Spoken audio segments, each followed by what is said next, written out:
¿Qué tal amigos? Bienvenidos a una nueva edición de Sin Anestesia. Hoy vamos a hablar sobre la revocatoria de este acuerdo de colaboración eficaz con Barata y si es que eso se trae abajo el caso Lavajato en el Perú. Para ello vamos a conversar con el ex congresista Víctor Andrés García Belaúnde, que en breve ingresa al escenario. Antes de que entre, yo quiero comentar al respecto que todo se ha tratado de una farsa. Barata al fin se llevó todas sus cosas del Perú y no ha aportado nada en ningún caso, ni siquiera ha podido declarar en el primer caso que se destapó, que es el de Ollantumala, y es por eso que el cuestionado fiscal Domingo Pérez pidió al Poder Judicial que se le quite la condición de colaborador. Ahora la pregunta es, si ya no es colaborador, ¿está obligado a declarar en los demás casos? Para resolver ese interrogante vamos a conversar con el ex congresista que entra en este momento. ¿Cómo está, ex congresista Víctor Andrés ¿Qué García tal? Belaúnde? ¿Qué ¿Cómo le tal? va? ¿Cómo estamos? Un placer saludarlo. Muchas gracias. A ver, la pregunta que cae de Madura es si con esta revocatoria, con esta anulación del acuerdo de colaboración eficaz con Barata, se cae sí o no el caso Lavajato. ¿Cuál es su posición al respecto? Mire, yo no soy penalista, así que no podría certificarlo, pero desde una posición cercana, sin ser especialista, le puedo decir de que me parece que se cae. Primero que el señor Barata ya no podrá ser extraditado. El señor Barata está protegido en el Brasil. O sea, Brasil lo va a proteger.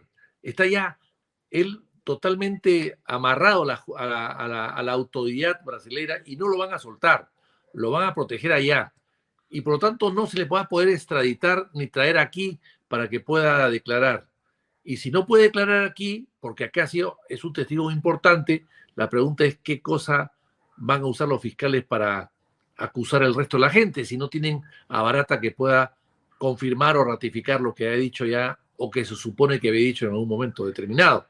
Así que yo creo que eso se va a caer. Me da la impresión que se va a caer. Ahora, esto es producto de la inocencia, por decirlo suavemente, del señor Vela, Barba y de los procuradores Ramírez y Carrión, que han aceptado negociar con delincuentes, aceptándole absolutamente todo, con delincuentes que se han llevado todo del país, como usted bien lo ha dicho. No han dejado nada, ni siquiera pagaron el último recibo de la luz de su departamento.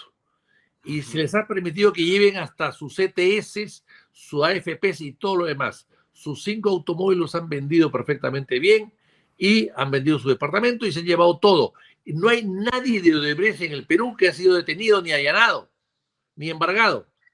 No solamente eso, sino que había un embargo previo que fue levantado por estos fiscales y por un juez que ellos pidieron que se levante los embargos. Así que no hay nada que se pueda hacer por recuperar lo que se han llevado. Y se les ha permitido llevarse cerca de 5.000 millones de soles entre las 5.000 ventas millones de de soles. sus negocios y entre 1.100 millones que se le perdonó de la SUNAT porque se supone que había un acuerdo de colaboración eficaz, que era un delito, era una evasión tributaria que se les perdonó. Entonces, con todos esos antecedentes, los fiscales se están quedando cada día peor, que han sido engañados, se han entregado los brazos de la voracidad delincuencial de Odebrecht y le han aceptado todo a cambio de futuros condinomes que nunca llegaron. Así que me parece que el fracaso de lo que ha pasado en el Perú se debe exclusivamente a esos señores y a un decreto de urgencia, el 003, aprobado después como ley, que permitía que los fiscales y los procuradores negocien y que solamente opine el Ministerio de Justicia, no el Ministerio de Economía, en cuanto a términos de dinero y de reparación. Y de tal manera que la reparación que se les ha dado es ridícula y se les ha perdonado las multas. Ujú. Ese decreto es parte también, supongo yo, en época de Kuczynski, de las negociaciones por debajo de la mesa que tuvieron con Odebrecht, porque los metidos en ese gobierno, muchos de ellos, entre ellos Vizcarra también, habían sido asalariados o comisionistas de Odebrecht en algún momento.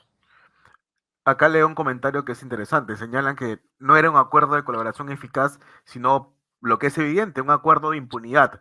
Y lo más absurdo y lo más gracioso es que en este comunicado de la Fiscalía señala que el Poder Judicial ha determinado que el Ministerio Público denuncie o acuse penalmente como corresponda a Barata, pero a él qué le interesa si ya está en Brasil y no hay extradición en ese país para sus ciudadanos. Exactamente, no hay extradición, está protegido por Brasil, no va a venir, no va a declarar y no tiene nada en el Perú. Nada.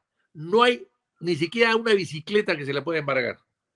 Nada, ni cuenta corrientes, ni propiedades, todo lo ha vendido, todo lo ha liquidado al mejor precio y se ha ido del país.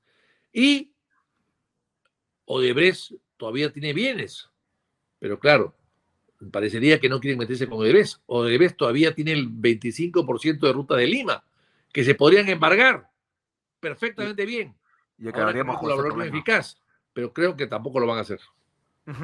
La procuradora Catherine Ampuero, en efecto, ha recordado que Barata se llevó todo su dinero y no solo gracias a la colaboración eficaz, sino gracias directamente, las indica Marisol Pérez Tello, ¿no? Y va en línea con lo que usted señala, ¿no? A partir de ese decreto. Bueno, el decreto salió en época de que ella era ministra de Justicia, se mandó al Parlamento y el Parlamento, bueno, sin mayor conocimiento, lo aprobó porque venía del Ejecutivo. Pero ese decreto es fundamental, porque ese decreto les permite una serie de gollerías y además quita de la negociación o de la opinión inclusive de los montos a indemnizar al Ministerio de Economía, que es el ministerio que sabe de dinero.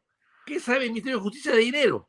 ¿Qué sabe el Ministerio de Justicia de balances, de daños, de evaluación de los daños que puede haber causado? ¿Qué sabe el Ministerio de Justicia de lo que vale una empresa?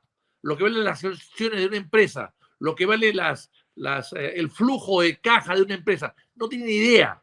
Pues ellos, a través de los procuradores, intervinieron acá dándole todo tipo de facilidades a Odebrecht.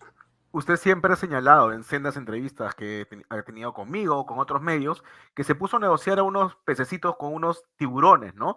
Con unos mafiosos, pues, digamos. Exactamente, es decir, prácticamente el señor Ramírez, procurador, su gran mérito es que era cobrador de cuentas coactivas de la Municipalidad de Ventanilla. O sea, de cobrar eh, eh, pequeños montos a pequeños comerciantes o propietarios de ventanillas, 100, 200, 300, 400 soles, de forma coactiva, pasó a negociar con Odebrecht, que eran delincuentes internacionales, los más mafiosos y más grandes mafiosos del mundo. O sea, este señor, que lo único que podía hacer es embargar carretillas de helados, se puso a negociar tú a tú con Odebrecht, pues con Barata, que eran remanentes lagartos. O sea, eso es lo que permitió ese decreto de urgencia. Por eso es que creo que evidentemente hay una responsabilidad del régimen de PPK. Tal es así que después que PPK cayó sin pena ni gloria y Odebrecht contribuyó a la caída de PPK. Uh-huh. eh, Domingo Pérez ha dicho que Barata va a declarar en el juicio de Keiko Fujimori, pero como vemos eso es improbable, ¿no? Ay, Domingo Pérez, ¿irá a ese juicio, si irá yendo con chaleco antibalas? ¿Qué le, Realmente qué le parece a usted que haya ido con chaleco antibalas? una ofensa a la justicia peruana, a los jueces, a la policía, al Estado de Derecho. Es una ofensa hacia todos y una demostración de debilidad, de poca valentía, ¿no? Y fíjense, ni siquiera en el juicio de Nuremberg, que juzgaban a criminales de millones de judíos en el Judíos. mundo, fueron los jueces con chalecos antibalas ante delincuentes compulsivos y bárbaros y masivos. Este señor, ante un juicio de Keiko por aporte de campaña, se va con chaleco antibalas. Es ridículo, pues, es realmente ridículo, ¿no? Sí, y también lo ridículo es que pida que se ponga stand-by a la audiencia porque se encontraba cansado y luego lo vemos en la noche dando entrevistas, ¿no? En el programa de Jaime Chincha. Y sí, después lo vieron en un restaurante comiendo. Claro, eso es el señor Pérez, ¿no? Realmente un irresponsable, por decirlo menos, ¿no? Es un fiscal de poca monta y que ha montado un show gratuito y además la declaración del señor Pérez en el juicio de Fujimori mencionando la dictadura, ¿no? De Fujimori, que no estaba sentado en el banquillo de los acusados, era la hija. No, es la hija y el partido de la hija, no es el dictador, ¿no? Además, dictador que, en fin, que lo podemos decir nosotros los políticos que creemos que sí fue dictador, pero no un fiscal. Un fiscal no tiene por qué calificar políticamente a nadie, y menos aún a alguien que no es parte del juicio. Me Claro. parece que solamente la intervención de Pérez demuestra su sesgo político y su manera de actuar, ¿no? De manera apasionada y sesgada. Hizo bien Keiko, ¿no? En la declaración a la prensa, en decirle, en encarar a Domingo Pérez y decirle que si quiere postular, que lo haga para enfrentarse en el Parlamento, ¿no? Bueno, deberían aprobar el Parlamento una ley para que todos estos fiscalitos que usan los medios de comunicación para lucirse, que cualquier de este tipo de funcionarios públicos, además, no solamente fiscales, sino jueces y otros más, que intervengan de esta manera, se les prohíba postular al Congreso antes de los 10 años de haber dejado el cargo. Me parece que eso sería lo ideal, porque todos ahora quieren ir al Congreso en base a hacer declaraciones estrambóticas o actitudes, pues, desbordadas. Y me parece que eso hay que terminar, con eso hay que terminar. Eso es un buen ángulo, ¿no? Es probable que Pérez no tenga éxito en ninguno en el juicio de Keiko Fujimori y postule al Parlamento. No me extraña, no me extrañaría. Además, como ha sido negado para ser juez supremo o ser juez, ha sido negado a ascender y a ser juez, entonces evidentemente buscará esa publicidad gratuita que se le ha otorgado tantos años, usarla en su beneficio para postular a un cargo de elección popular, ¿no? Claro, él quiso huir, ¿no? De los casos que tiene a su cargo, ¿no? Al intentar sin éxito ser juez. ¿Cómo es posible eso, no? Bueno, él se da cuenta que el juicio lo tiene perdido porque realmente parecería que no ha encontrado muchas pruebas y que va a tener que hacer que desfilen 2.000 personas y que las 2.000 personas digan de que sí, el dinero entregado a la campaña de Keiko era dinero ilícito. ¿Eso puede lograrlo? Lo veo difícil, ¿no? Muy difícil, porque en el Perú la gente colabora con las campañas políticas, hoy día está regulado, antes no lo estaba, pero lo hace en forma anónima porque no quieren darse a conocer. Nadie quiere abiertamente decir que ha colaborado con un parlamentario, con un candidato a la presidencia. Muy pocos son, muy pocos son. Y hay que recordar lo que decía una vez Dionisio Romero hace muchos años, que tuvo que declarar algo y dijo que él le daba plata a todos, pero no mencionaba, pero no lo decía nunca. Entonces, eso es lo que pasa, que no es que el dinero sea ilícito, sino que el dinero que tú das no quieres que la gente se entere. Entonces, eso es lo que ha pasado con el pitufeo y con todas las no, todas las más modalidades que se han usado para poder ayudar a los candidatos. Uh -huh. Pero demostrar que ha sido de dinero ilegal, o sea, de fuente delictiva, eso me parece que va a ser bien complicado, muy complicado. Claro, porque el delito principal del caso Cócteles es el lavado de activos. ¿Y cómo demuestras que ha habido lavado? Tienes que demostrar que el recepcionista de los fondos ilegales haya sabido que el dinero era ilegal y que tienes que demostrar también el origen ilegal de los fondos, pero también Odebrecht ha podido no utilizar la caja 2, ¿no? No, claro que sí, si el loco Perochena te pone plata en tu campaña, tú puedes pensar que es dinero ilegal, evidentemente. Pero si el señor Dionisio Romero pone dinero a una campaña, ¿alguien puede pensar que es ilegal? Es difícil. No estará registrado, quizás tributariamente no es una donación aceptable, quizás contablemente no la registre como aporte de campaña, en fin, pueden haber temas tributarios, ¿no? temas tributarios que puedan afectarlo, que probablemente ya hayan prescrito, pero de allí decir de que todos los empresarios que han ayudado a Keiko, que son muchos, muchos, yo recuerdo que cuando Paniagua fue candidato, ningún empresario quiso ayudarlo, todos ayudaban al candidato del Fujimorismo en ese momento, que era Marta Chávez, y después fue Keiko Fujimori. O sea, bueno, pues los empresarios se sienten identificados con Fujimori, yo lo lamento mucho por ellos, pero ¿qué se va a hacer? A Paniagua nadie le dio un centavo. Entonces, cuando fue candidato en el 2006, le daban al Fujimorismo o a cualquier candidato más vinculado a ellos. Pero eso no significa que sea dinero ilegal.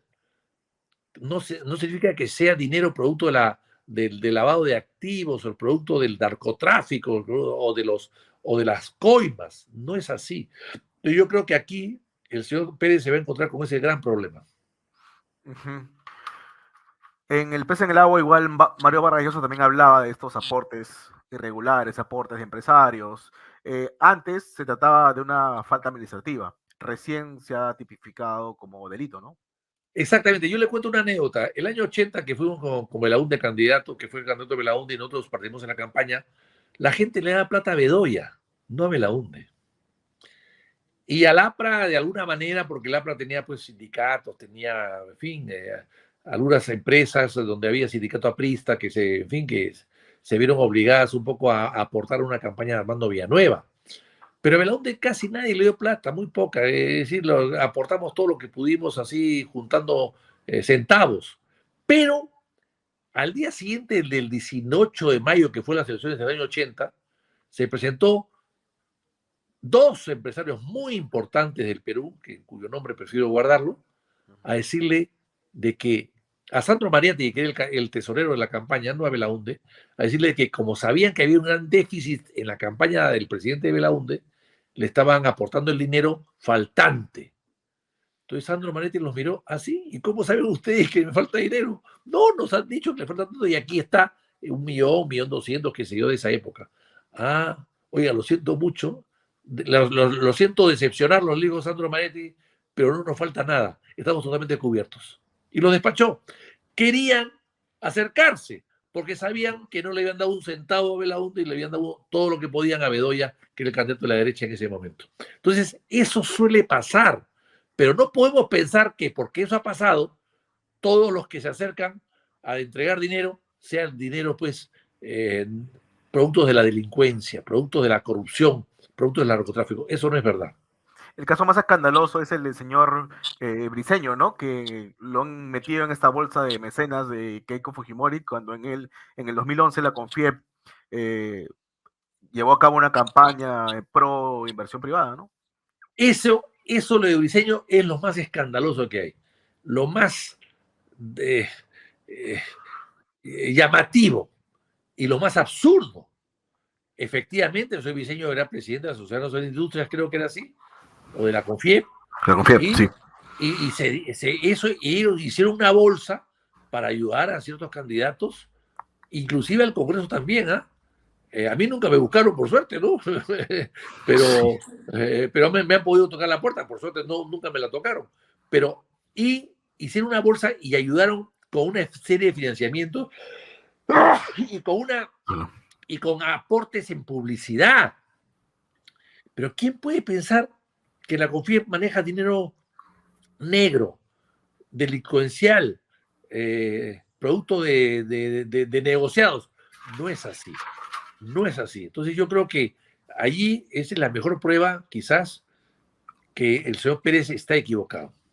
Uh-huh. Ahora volvemos a lo del principio. Si es que la teoría fiscal, la hipótesis fiscal, está basada solamente en el testimonio de Barata, se cae de Maduro que el caso se va a caer, va a la redundancia, que todos los casos en realidad, ¿no? Mire, yo creo que el único caso que no se va a caer, que ya está casi terminado y está muy claro, es el caso de Toledo. Pero los otros casos lo veo bien complicado. Y en el caso de Keiko, quizás sea más complicado que los otros, porque no fue funcionaria pública, claro, no estaba en el gobierno. En el caso de Susana Villarán, era parte del gobierno, era presidenta del gobierno local, del gobierno municipal. En el caso de Humala llegó a la presidencia de la República. Susana ya estaba en el cargo y Humala llegó y entregó obras importantes a esas empresas durante su gobierno, después de la campaña, después de recibir la campaña. Entonces, ahí hay cierta vinculación con los intereses creados y los aportes dados. Pero en el caso de Keiko, no llegó, pues si hubiese llegado al gobierno, sí, quizás estaría su figura un poco más comprometida, pero como no llegó, pues entonces son aportes y punto, ¿no? Claro, y también lo que muchos nos dicen, y tenemos que saber y tiene que conocer la audiencia, es que van a tardar 6 años para que se conozca una sentencia todavía, ¿no? Además, según los técnicos, creen que esto va a durar 6 años. Ya, de hecho, han pasado 7, creo, ¿no? Más o Sí, menos. 7. Bueno, bueno, 6 más, estamos hablando pues de 15 años, 14 años. No, pues, o sea, en el Perú, pues los juicios duran eternamente. Eso también es inaceptable. Hay una demasiada carga procesal. Y además, ya no hay pues los tribunales ad hoc como había antes, ante un asesinato, un delito grave, se creaban jueces y tribunales ad hoc y se dedicaban solamente a eso para terminar rápido. Ahora no. Ahora los tribunales que juzgan a estas personas juzgan a muchos más dentro de sus labores de juez o de fiscales. Entonces al final los juicios se demoran eternamente. Y esa justicia que tarda, al final no es No es justicia. justicia. Eso era lo que exigía y demandaba la doctora Ampuero, ¿no? Que se cree una sala especial para ver los casos Lavajato. Exactamente. Y no solamente eso, sino que además, para evitar la carga procesal, hay que volver a lo que se llama la plus petition. Es decir, hasta hace relativamente poco, 10 o 20 años, un poco más quizás, había la plus petition. Es decir, la persona que denunciaba a otra por deudas o por una serie de cosas que no existían, o porque inventaba o porque se equivocaba, tenía la obligación de pagar el doble de lo que había pedido. Si tú pedías 100, tenías que devolver 200. Entonces, con eso desanimas a la gente a hacer denuncias falsas, porque en el Perú el 50% de las denuncias son denuncias para transar o para obligar o para presionar o para chantajear. No siempre son verdaderas. Entonces, si es así, al crearle tú una penalidad al que denuncia indebidamente o injustamente o sin pruebas suficientes, tiene pues que tener una penalidad. Porque acá tú denuncias alegremente y no respondes ante nada, ni siquiera asumes los gastos del proceso. Eso me parece que está mal. Y eso Cla- crea una sobrecarga procesal y dificulta la labor del Poder Judicial. Claro, hay que combatir la sobrecarga procesal, si no vamos a tener juicios eternos. Pasando a otro tema, finalmente Juan Villena, ante la presión precisamente de la doctora Ampuero y también de la procuradora, optó por reabrir la investigación a Vizcarra por el caso de la compra irregular de las pruebas rápidas. ¿Usted qué opina? Yo creo, a ver, yo creo que evidentemente vincular a un presidente a compras determinadas es complicado y difícil. Pero en este caso estamos hablando de una emergencia nacional, de que no había Congreso, era un gobierno casi casi dictatorial, un gobierno con un Congreso que recién se instaló después, que un Congreso que como Vizcarra ha gobernado solo sin Congreso durante 8 o 9 meses, hasta que se convocó a las elecciones y el Congreso nuevo asumió funciones, pero fue todo un caso de emergencia y además en el caso de las pruebas rápidas se vincula con Vizcarra, sobre todo, a sus ministros, a sus empleados, a sus nombrados que hicieron esta compra en contra de la opinión de la Organización Mundial de la Salud y habiendo cambiado un dispositivo para que les permite este tipo de compras durante ese cambio para comprar, que fue fundamental para comprar ese tipo de compras que además no eran las más convenientes en su momento. Entonces, sí creo que a reabrir el caso va a ayudar a aclarar el caso y saber exactamente qué pasó, qué se hizo, cuánto se ganó, quiénes son los que ganaron y finalmente quiénes son los responsables finales de toda esta trafa que fue inmensamente perjudicial para el Perú.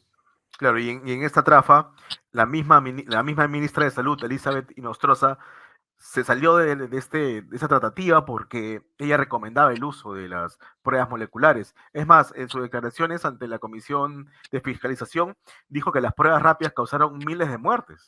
Claro, claro. Ella, además, ella salió y se cambió la norma para comprar. Eso es increíble. Esa es la mejor prueba que hubo trafa, que no fue una decisión pensando en la salud del pueblo, en absoluto. Fue una decisión pensando en el negocio a costa de la salud del pueblo, que es diferente. Claro, es un atentado contra la salud pública, no puede pasar desapercibido y Eso es así es muy fácil, grave. ¿no? En un país en emergencia, donde todos los peruanos estaban encerrados y ellos, señores, haciendo sus negociados, ¿no? Con pruebas rápidas que no servían para nada, ¿no? Claro, y también existe esta narrativa de que no había en el mercado pruebas moleculares, pero el doctor Salinas, Omar Neira, han señalado que sí, y han puesto el ejemplo de que Colombia envió un avión a Corea del Sur a traer estos test. Exactamente. Había pruebas moleculares, se podían comprar y el Perú no hizo nada por hacerlo, no hizo ningún esfuerzo por hacerlo.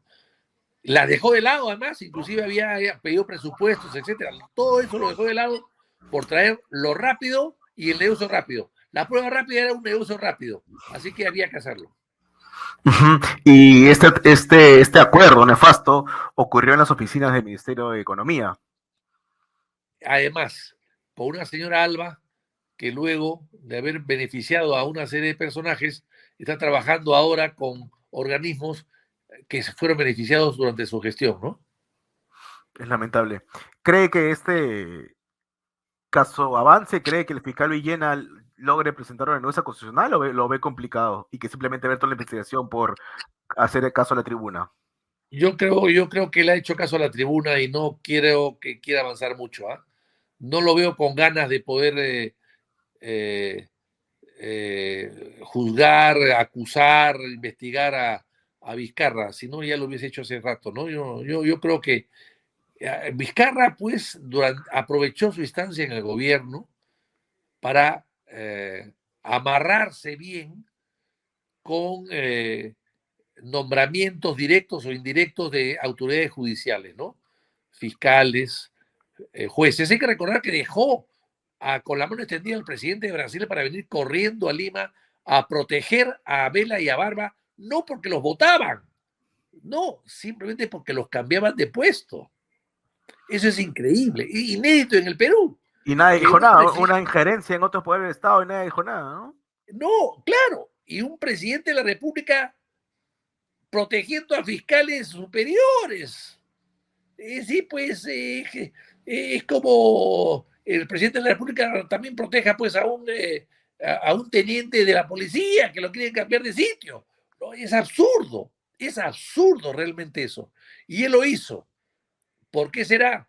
Porque estaba tejiendo ya su organigrama de gente afín a él en la justicia, Ministerio Público y Poder Judicial, para que lo defiendan después, porque sabía pues que después podía ser juzgado, ¿no? Ujú. Finalmente, Además, como no solamente podía, sino que él sabía, cuando él llega al gobierno, ya tenía 40 juicios en Moquegua. O sea, él no era ajeno a los juicios. Él lo que ha buscado es la presidencia y el poder para ganar sus juicios. Por eso se ha esforzado en ser presidente. y también, según cuenta Carolín López, conocía a Domingo Pérez desde Moquegua, ¿no? No son ajenos ellos. Exactamente, eran amigos de antes, efectivamente. Porque en Ujú. Moquegua es una localidad muy pequeña, tú no dejas de conocer de una manera a un abogado, un fiscal, una autoridad de la gobernación. Es imposible. Siempre tendrás vinculación con ellos. Es una ciudad pequeña donde todos se conocen y las autoridades se suelen frecuentar. Para culminar esta entrevista, entonces, a su juicio sí se cae el caso Lavajato y los responsables son los fiscales y los procuradores. Exactamente. Y habrá que investigarlos, porque además se ha anulado la colaboración eficaz y hasta ahora nadie la conoce. O sea, se anula lo que no se conoce. Alguien debe conocerla, porque lo que es el público no la conoce y los fiscales sí la conocen. Se ha anulado una colaboración y nadie ha dicho nada porque nadie la conoce. Pero ahora que se ha anulado, espero que se conozca. Y ahí se sabrá el entreguismo de los fiscales y los procuradores ante Odebrecht. Muchas gracias, congresista. Gracias también. Bueno, amigo, muchas gracias por seguirme en esta edición de Sin Anestesia. Nos vemos en la siguiente oportunidad. Muchas gracias.